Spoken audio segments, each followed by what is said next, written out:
si Arsenal. Saan nga ako kukuha ng ganun kalaking pera? Ba't di mo daanin sa lambing ang fiancé mo para mathututan mo ng pera?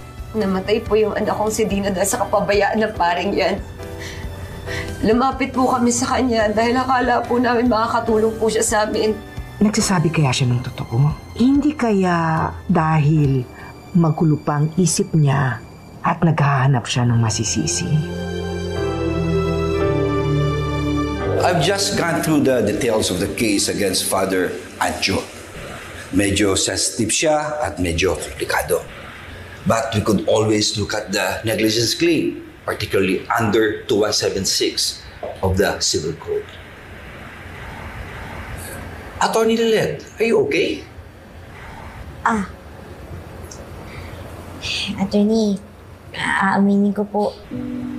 Ngayon lang po ako naapektuhan ng ganito sa kasong hinahawakan ko eh. Maybe because it involves my faith. Kamusta naman ang pananampalataya mo? Intact naman po. Naniniwala naman po ako na may Diyos. I almost lost it nung nakulong ako. Kaya natatakot po ako ngayon na baka matrigger yun ng kasong to. Alam mo, naintindihan ko yan. Because this case could either shake up your faith or shake up an institution. Exactly, attorney. Kung sakali, magpapakulong po ba talaga tayo ng pare? Kaya ko po bang gawin yun bilang isang Katoliko? Pero alam mo, yan din ang tanong ko sa sarili ko eh. Pero isa lang iniisip ko, hindi tayo iwan ng Diyos.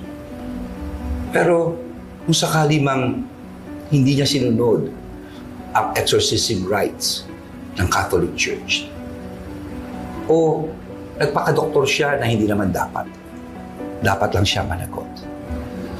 At ako'y naniniwala, the Lord will guide us in this verdict, the right verdict. We just have to trust Him.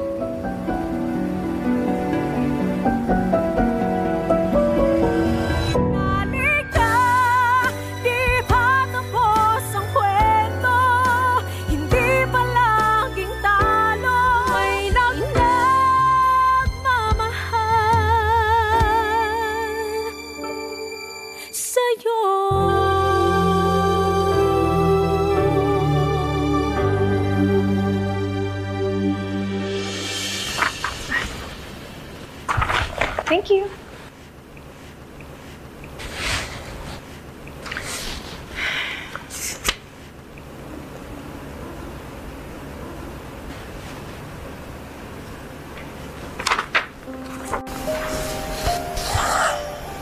Hey, babe. Oh, babe! What are you doing here? Naku, hindi ka pa magaling. Dapat nagpahinga ka na muna sa bahay. Okay na ako. Okay, malayo sa bituka itong mga sugat ko. I'm feeling much better, babe. Anyway, what's all this? Nire-review ko lang yung employment contracts, yung termination notices, mga internal company memos at yung witness affidavit para to sa case na hawak ko, yung illegal layoff ng airline employees. That's quite a pile, huh? Yeah, I know. Actually, hindi ko na nga alam kung paano pa i-manage yung schedule ko eh. I'm supposed to be meeting with our wedding suppliers para dun sa finalizing ng wedding reception venue natin this week. Kaso, hindi ko na alam kung paano ko pa isisingit kasi sobrang busy ko talaga preparing for this case. You know, babe, this looks terribly important. I think mas dapat dito ka mag-focus. Kaya ko na yung wedding preparations. Bigay mo na lang sa akin yung perang pambayad sa venue, pati sa mga suppliers. Ako na makikipag-deal sa kanila.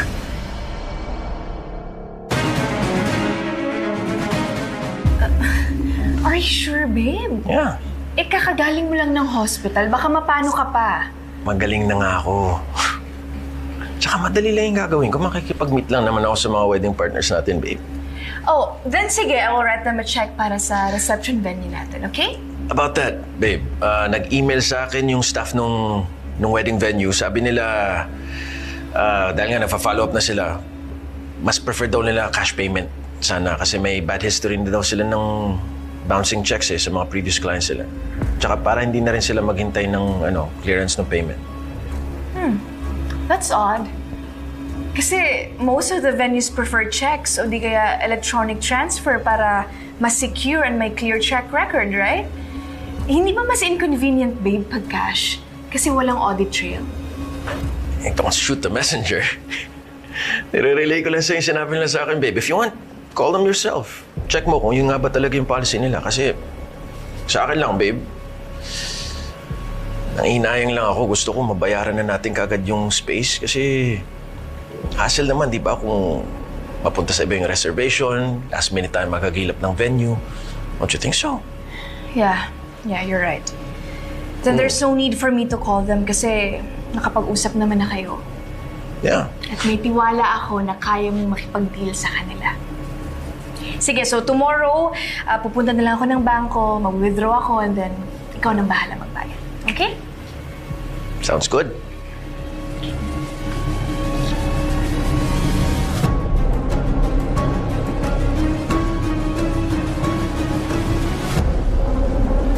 Mom, magkikita dapat kami ni Ate Lilet.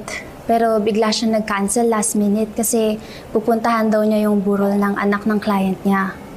Anyway, bakit bigla mong naisipang mag-coffee tayo? Wala ka bang other plans today? Do I need a reason para makausap ko ang unika iha ko? I just want to spend some quality time with you. Yeah, sure, Mom. Magkita tayo sa coffee shop natin na favorite later? Oh, that's very good. Akala ko i-reject mo na naman ako eh. Kasi lately, napansin ko lang parang whenever you're around me, there's something wrong. Is there something you're not telling me? Kausapin mo na lang siya ng maayos. Hindi naman kailangan na i-confront mo siya eh. Pwede mo namang balansehin yung objectivity sa compassion. Pwede ka pa rin naman maging concern sa mommy mo. Pero hindi mo naman kailangan tarikulan yung facts. That's what a good lawyer would do. Siniseparate mo yung emotions dun sa duty mo sa katotohanan. Thank you, Ate.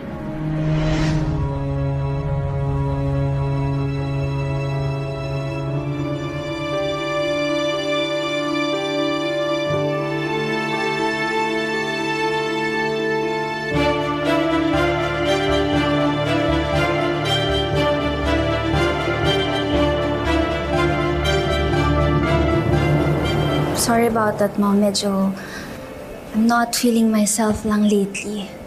But everything's fine now. Don't worry. Are you sure everything's okay? You know, you can tell me anything. Yes, Mom. I know that I can trust you. Pero wala ka lang dapat i-worry. Everything's fine. Okay. I'll see you later. Okay. Bye. I'll see you later, okay?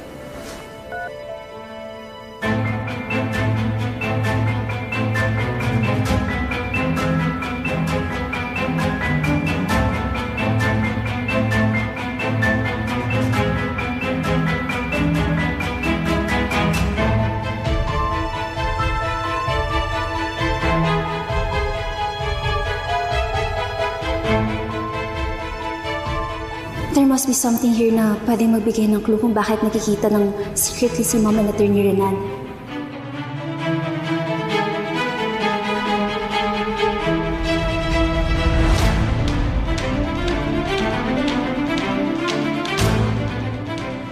Kainis, puro office documents lang to. But I'm not going to give up. Kailangan malaman ko kung ano yung tinatago ng dalawa ni Mom.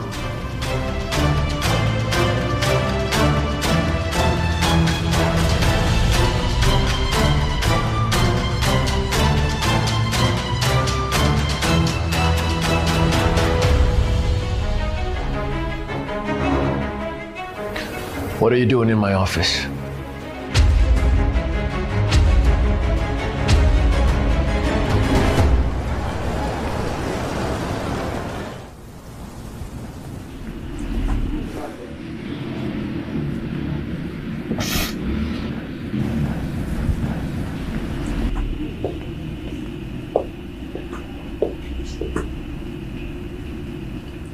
Attorney, Hindi ko po inaasahan yung pagdating niyo ngayon. Gusto niyo po ng merienda? Hindi na po. Busog pa po ako. Nandito po ako para makiramay. Hanggang ngayon po, hindi pa rin ako makapaniwala na wala na si Dina. Naririnig ko pa rin yung boses niya. Tinatawag po niya ako. Madalas, napapatingin ako sa pinto. Maasa ako na tatakbo siya papalapit sa akin at yayakapin ako. Napakatatag po kayo, Ma'am Lydia. Sigurado po ko na binabantayan kayo ni Dina mula sa langit. At gugustuhin niya na magpakatatag kayo alang-alang sa magiging kapatid niya. Salamat, Atty. Paano lalabas mo na ako, ha? Kasi ko lang yung ibang nakikiramay. Sige po, huwag niyo po akong intindihin.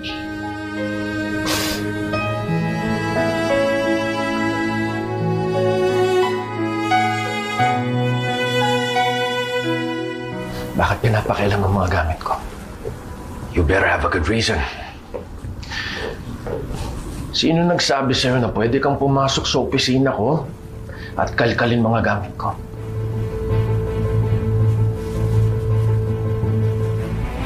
Bago mo ako pagalitan na Atty. Renan, kapatid mo nga muna ako. Bakit ba may mga secretly rendezvous kayo ng mom ko? As far as I know, wala naman kayong business with each other. Pero, bakit nakikita ko yung magkausap in more than one occasion? What are you even talking about right now? Huwag ka na mag-deny, attorney. Kitang-kita ko kayo. So, tell me, anong ugnayan mo sa mom ko? Anong sikreto niyong dalawa?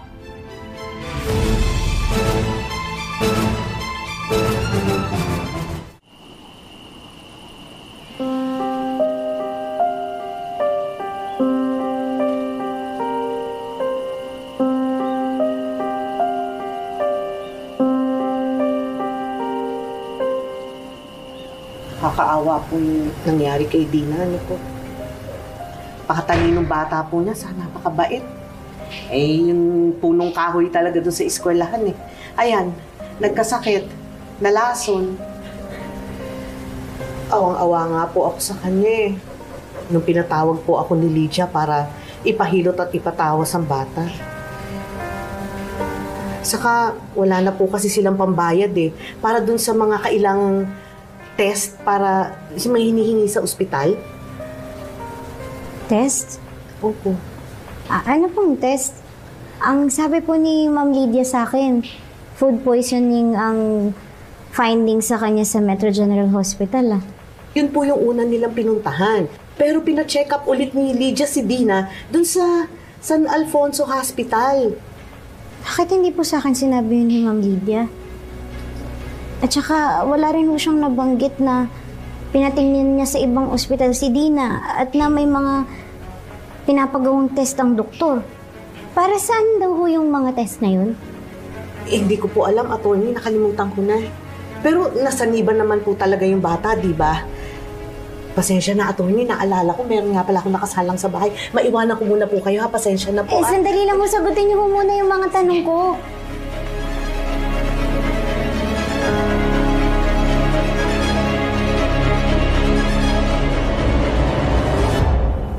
Miss Ingano, you must be forgetting your place. Nakakalimutan mo bang ako ang principal managing partner ng firm? At intern ka lang. So you don't have any right to question me or talk to me in that manner. You better check yourself.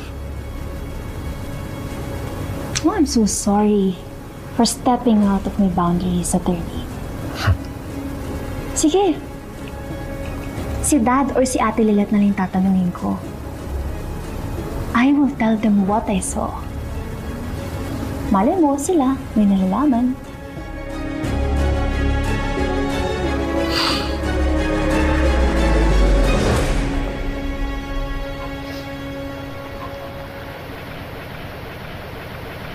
Attorney, pasensya na ho kayo. Naiinip na po ba kayo? Ito, inom po muna kayo. Hindi ho. Okay lang ho.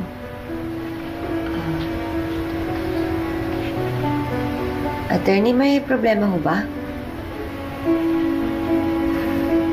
Nakausap po si Aling Dolores. Bakit hindi niyo ho sinabi sa akin na bukod sa Metro General Hospital, ipinatingnan niyo din pala si Dina sa ibang ospital? Importante pa ba yun, attorney? Ang mahalaga, alam ng korte na namatay si Dina dahil sa kagagawa ni Father Anjo, di ba? Bakit hindi niyo ho binanggit man lang sa akin? May tinatago ho ba kayo? May dapat ho ba akong malaman? Attorney, pasensya na po kayo ha. Nawala lang po sa isip ko, hindi ko na nabanggit sa inyo kasi alos pareho lang po yung findings ng pangalawang ospital. Wala din po nakitang diferensya kay Dina kundi yung nakain niyang panis na pagkain. Lalabas po muna ako kasi kasuhin ko lang po yung mga bisita. Ito po oh. Hindi na po.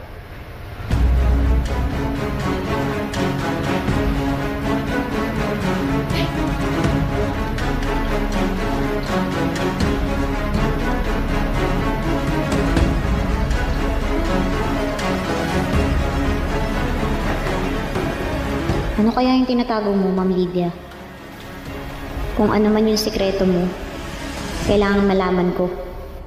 Listen. Wala kaming ginagawang masama ng mami mo.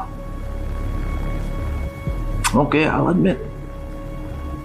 We did see each other on several occasions dahil may gusto siyang ipakonsult na legal matter sa akin. Now, you know, of course, I can't tell you about it, right? Client attorney privilege. But I assure you, wala kaming ginagawang masama ng mami mo. You're free to leave.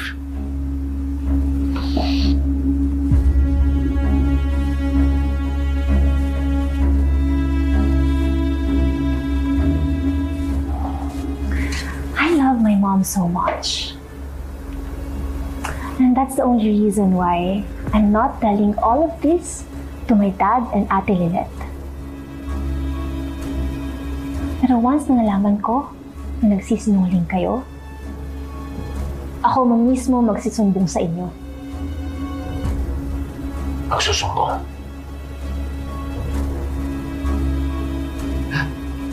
I'm curious to know. Ano ba eksakto sa tingin mong ginagawa namin ng mami mo? I suspect na may kinalaman kayo sa nangyaring aksidente kay Ate Lynette during my dad's party.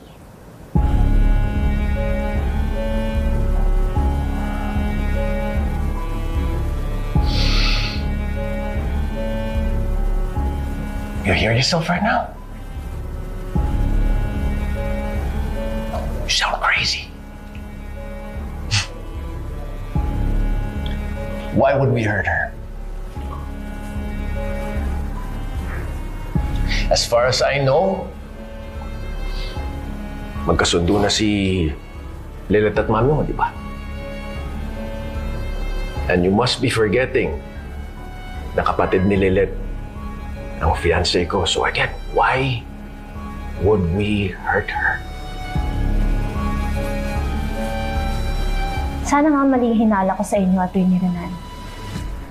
Kasi kung tama ako mismo yung magsusumbong sa inyo. Wala akong pakialam kahit boss pa kita. At kahit magalit pa sa akin yung mom ko. Sasabihin ko kay Ate Lynette yung nalalaban ko. She's my sister. At deserve niyang malaman kung may mga taong nagtatangka ng buhay niya.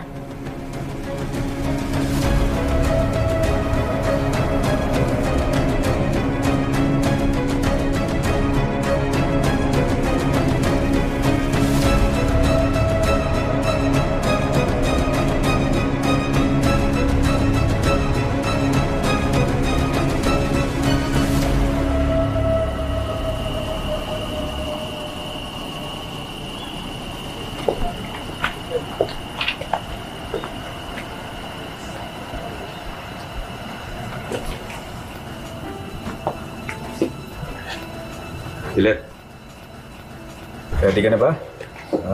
May dadaanan ka pa ba or diretso tayo sa bahay? Ayos ka lang ba? Ay, parang lalim na iniisip mo. Anong problema? Kurt, may na-discover kasi ako eh. Tinatingnan pala sa ibang ospital ni Ma'am Lydia si Dina. Ang hindi ko maintindihan, bakit hindi niya sinabi? Tsaka, bakit yung medical records lang ni Dina galing sa Metro General yung pinakita niya? Tinanong mo si Aling Lydia tungkol doon. Baka naman may explanation siya. Ang sabi niya na wala lang daw sa isip niya. Pero, iba yung kutob ko eh. Parang may tinatago siya. Paano ko siya i-defend kung hindi niya sa akin sinabi yung buong katotohanan? Plano mo ngayon? Are you going to dig deeper into this? Tama po kayo, Atty. Dinala nga ng nanay niya si Dina Soriano mga 2 weeks ago. Dok, ano pong naging findings niyo after niyong i-check up si Dina? Nung dinala siya sa ER, masyado nang mataas ang lagnat niya. She was very agitated. And she even showed signs of hallucinations. Ang sabi po ni Ma'am Lydia, dahil daw po yun dun sa espiritu na sumapi kay Dina. Yes, that's what she told me. Pero kasi maaari din ito maging sintomas ng isang health condition. Yung sakit ni Dina nung chine-check up ko siya ay maaari din maging sintomas ng isang taong may possession. Ang pagkalito, hallucinations, seizures, abnormal na paggalaw, pagduduwal o pagsusuka may be caused by autoimmune encephalitis, isang bihirang kondisyon kung saan inaatake ng immune system ang utak. Ang encephalitis o ang pamamaga ng utak ay maaaring makaapekto sa mga bahagi ng utak na may kinalaman sa alaala at emosyon. Yung mga nasabi po ni Dina nung nag-hallucinate siya, paano niyo po nasabi yun? Ganito po kasi ito, Atty. No? Kapag ang utak ng tao ay nasa ilalim ng matinding stress dahil sa malubhang sakit katulad ng encephalitis. Kahit wala na po kaming panggastos para sa pag-aaral ko, kahit pinabayaan na po kami ng tatay ko, sana nga, di na nga po siya bumalik eh. Ayoko na po sa kanya. Bakit po ba kami pinaparusahan? Simula nung iniwan kami ng tatay niya, puro na lang kamalasan siya nangyari sa amin ng anak ko. Eh, yung punong kahoy talaga doon sa eskwelahan eh. Ayan, nagkasakit, nalason. Kaya kung may narinig siya tungkol sa parusa, galit, kwento tungkol sa espiritu, o kahit yung tungkol sa tatay niya, maaaring ginamit lang huwi ng utak niya bilang response dun sa sakit at takot na naramdaman niya? Dok, saan na maaaring makuha ang encephalitis? Maaaring nakuha ng anak niya ang encephalitis sa viral or bacterial infection. Kaya nga sinabihan ko agad si Mrs. Soriano na as much as possible sana makapagpa-check up na sila agad-agad para malaman natin kung totoo ba o mali yung hinala ko. Dok, ibig sabihin, malinaw na sinabi niyo kay Lydia Soriano na hindi lang basta na food poison si Dina. May karamdaman talaga siya? That's right. I emphasize to Mrs. Soriano yung urgency na kailangan pagpapacheck up at yung mga test na gagawin sa anak niya.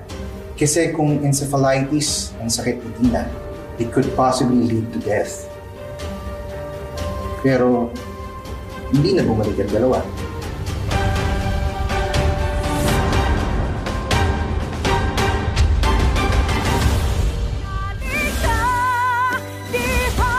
Pwede ba pagsabihan mo na yung anak mo? Masyado na siya maraming alam. Ako na bahala kay Trixie. Pagsasabihan ko siya. Dahil oras na maging pahamak sa akin yung anak mo, Patricia, hindi ako magdadalawang isip na patahimikin siya. Sinabi sa akin ni Atty. Renan kung ano yung ginawa mo sa office niya. So, tell me ma'am, may kinalaman ba yung connection niyo kay Atty. Renan sa mga kaibang kinikilos mo lately? Ay, Miss? Yan yung mga budol. Yan yung mga nagpapanggap na nabangga sila tapos maniningil sila. Hindi kuya, parang totoong nahimatay siya eh. Miss,